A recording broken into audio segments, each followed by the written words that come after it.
Şahmalı oğlu bu gün oğlunun toy sevincini yaşayır. Sənətçinin oğlu Şahmalı üçün təşkil olunan məclis paytaxt restoranlarından birində baş tutacaq və mərasim yalnız kişilər üçün nəzərdə tutulub.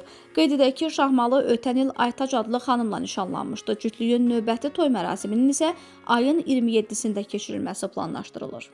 Danışdım, ata danışdı, övladına sözlərini dedi. Finişdə öyle getdi deyənə başlayırsınız çalsın. Bildin? O kameranı kimsə çağırır.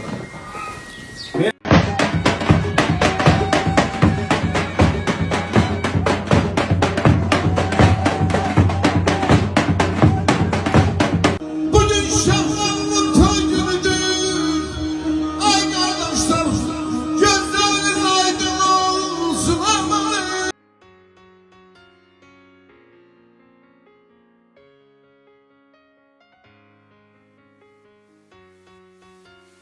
Aparıcı Aytəkin Mərdanova qızı Nərgizlə bağlı paylaşım edib, o övladının ad günü olduğunu bildirib.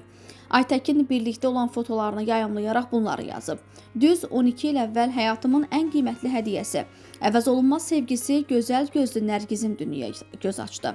Sanki dünən balaca əllərindən tutub ilk addımlarını izləyirdim. İndi isə qarşımda xəyalları, düşüncələri ilə böyüyən gözəl bir qız dayanıb. Gözəl qızım, sən doğulduğun gündən bu yana mənim dünyaya baxışım dəyişib. Artıq hər addımımda səni düşünürəm, hər duamda adın var, həyəcanım da, sevincim də səbəbi sənsən. Sən mənim ən həssas yerimsən, Nərgizim. Həyatın həmişə üzün kimi işıqlı, qəlbin kimi gözəl olsun. Heç vaxt gülüşün solmasın, arzuların yarım qalmasın. Bil ki, sən nə qədər böyüsən də mənim üçün həmişə o şirin baxışlı, gül qoxulu balaca qızım olaraq qalacaqsan. Səni çox sevirəm, Nərgizim. Doğum günün mübarək, Nərgizim. Qeyd edək ki, aparıcının Fəridi adlı övladı da var.